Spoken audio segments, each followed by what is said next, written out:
तो हमारा मानस भी दूसरे ढंग का। तो यहाँ क्या है कि हमने देखा कि हमारी जड़ में हमारे कष्ट का, हमारे स्वास्थ्य का, हमारे खेती का, हमारे देवते के कार्य के लिए, हमारे बच्चों के भविष्य के लिए, उनके मानस के लिए, लोगों में एकता के लिए सबसे बड़ी कमी ये दिखी कि हमारे जीवन से गाय निकल गई।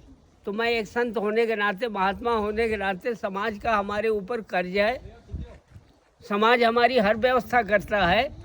तो मैं सोचा कि ये कर्ज उतारने का एक मौका मिला है। हिमाचल जो अपने को भ्रमित हो गया है, चौराहे पर खड़ा है, तो उसको रास्ता दिखाने के लिए मैंने ये गौ कार्य का, तो गाय की केवल चर्चा करने से, उसके धार्मिक, आध्यात्मिक और तांत्रिक स्वरूप को बताने से गाय के लिए दोबारा व्यक्ति उससे फिर नहीं जुड़ेगा।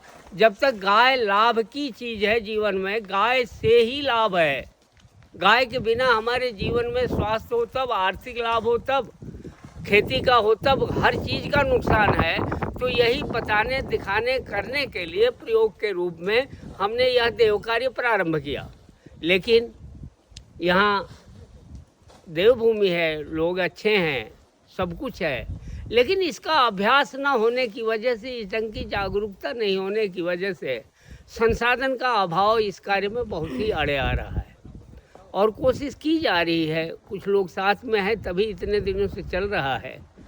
अब गौ माता के ऊपर है, वही सब कुछ कर रही है। लेकिन मेरा आग्रह यही है कि जीवन में जो भी आप चिंतन करके देखें। अगर जिस दिन आप ये समझ गए कि ये वेद लक्षणा भारतीय मूल की, ये धर्म की जननी वेद माता, ये गौ माता आखिर है क्या, उससे क्या लाभ है, तो मैं नहीं मानता कि कोई भी व्यक्ति इससे जीवन में अलग रह सकता है। और इसी की प्रेरणा और प्रेरित करने के लिए मैंने ये प्रोजेक्ट शुरू किया। हाँ, संसाधन की, जैसे हमारे आदरणीय पंडित जी ने जो निवेदन किया आपसे, तो वो तो स्वाभाविक है। मैं राजस्थान, गुजरात में नहीं कर रहा हूँ, आपके घर आंगन में यह देव कार्य कर रहा हूँ। तो यहाँ तो निश्चित रूप से इसके प्रति जागरूकता न होने के कारण ये दिक्कतें आ रही हैं। जो भी सहयोग होगा उसमें आपका कहा ही गया है। एक बात बोल के मैं अपनी बात समाप्त करूँगा।